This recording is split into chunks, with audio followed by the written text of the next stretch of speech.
So my other question is, when am I gonna meet my soulmate?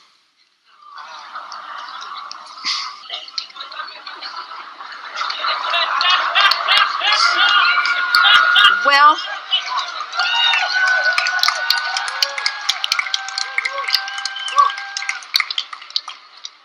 in Starbucks, standing right next to the financial guy. It's going to be like that. It's that story. When is when you are a vibrational match to it. How is when you are a vibrational match to it. When is when that person isn't missing, but that person is becoming. In other words, it's the seeing the absence of something that makes the absence of it last a long time. So it's finding the feeling place of it. There's no such thing as an accurate answer to when, because it all depends on if you're thinking about that subject and feeling good about it, then the time distance is much shorter than if you're thinking about it and feeling lonely. You've got to calibrate yourself. And here's the thing. Most humans don't like hearing this, but it's important to understand this. When you're no longer anxious about your fortune or about your soulmate, but you stand in this knowing that it's in the state of becoming and it's going to be awesome when you rendezvous, and you've just had this feeling of satisfaction and positive expectation about it. That is the sweet spot in life. And something even more important, it's good that we're getting all of this in right in the beginning here. Something that is really, really important is that, think about it, if you want a fortune, and you hardly know anybody that has one personally, and you are sort of sketchy about what that feels like or how it comes about, and you're thinking about it quite a lot, but not from a point of view of having it, then it's not showing up. And any of you that stand in a place like that, whether it's about your lover or your physical body or financial situation, your empire or your work involvement or whatever it is, any of you that are standing there as you felt him, some of you got kind of whooped up about that because, well, there's a bunch of them that like to be your soulmate. That's what's going on out there. But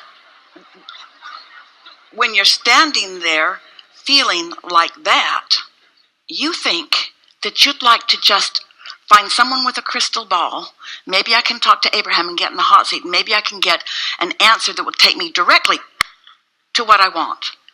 And we say, that isn't what you want. You think it is, but you see, what we want you to get so thrilled with your continuing becoming that the finish line doesn't bother you when it keeps moving and moving and moving and moving. Because the things you want are only your excuse to focus yourself into alignment so that you can feel the deliciousness of being in alignment. You think you want the soulmate so that blah, blah, blah, blah, blah, blah, blah, blah.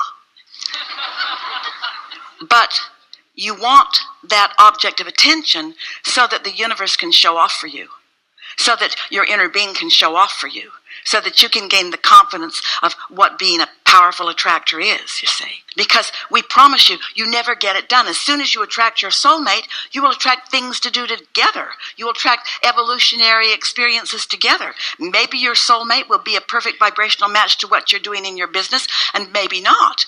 Do you want to attract a soulmate that dovetails with that, or do you want two entirely different tracks going on? In other words, there are all kinds of things for you to contemplate and calibrate to. We would like to say to all of you, and we want so much for you to hear this, your soulmate for now is your inner being, and you've never had a better lover. You've never had a better co-creative partner. And so just for a while, calibrate to that, because your inner being hasn't missed any of your desires. Your inner being is not oblivious to any of your intentions. Your inner being knows exactly what you want. We really like it when someone falls in love, because that gets so much of their positive attention that they hold themselves in a pattern of positive attention, and then all kinds of things can then flow in. You don't have to focus upon your empire growing for it to grow. You just can't be focusing on things that shut you down from your connection to your guidance, which is leading you there. Does that make sense to you? Just find something that rings your bells and let your bells ring. So step 1 is ask, step 2 is source answers, and step 3 is find things that ring your bells. and then pay attention to what comes. Okay. Good? Thank you so much.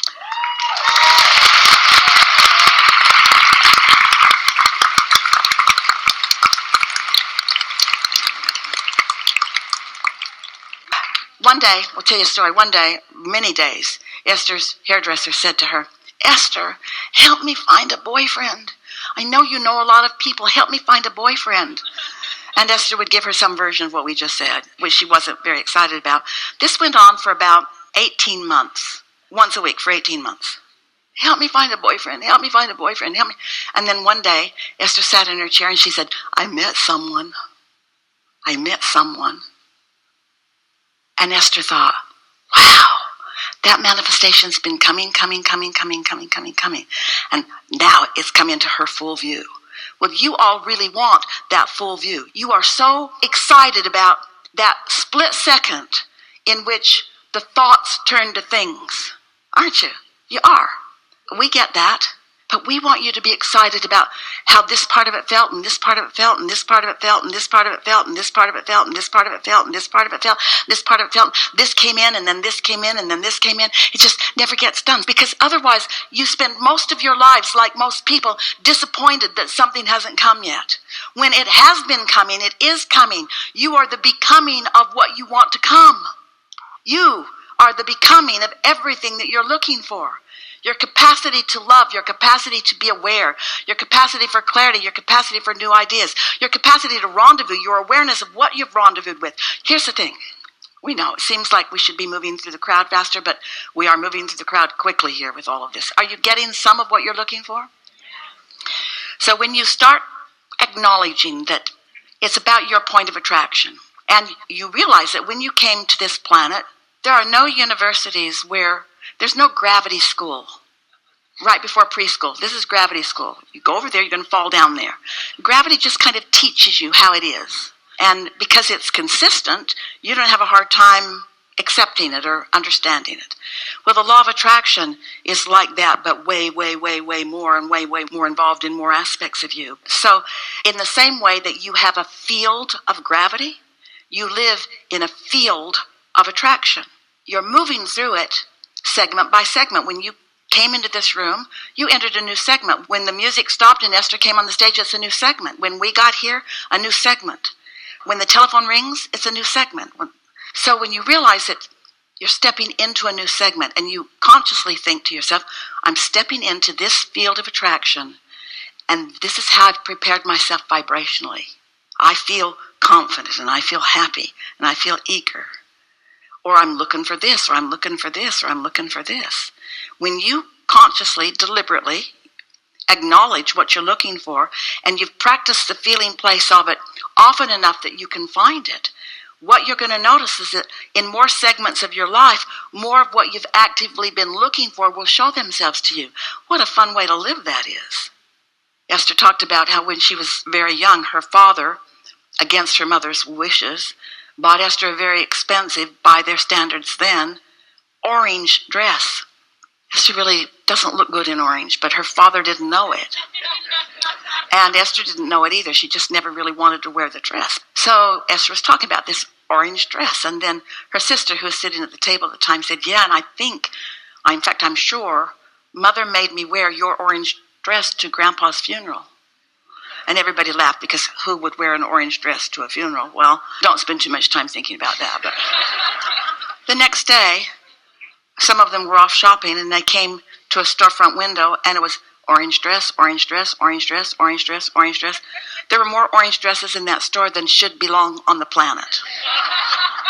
And they all know it was activated in a group of people, and you're not making it up when things come. It's not chance or happenstance. It's law of attraction responding to you, like not a clue that's leading you to where you want to go, but an affirmation of what you've already affirmed in some way that you'd like to see, and the universe says, here you go. So you get what you think about whether you want it or not all day, every day, yes?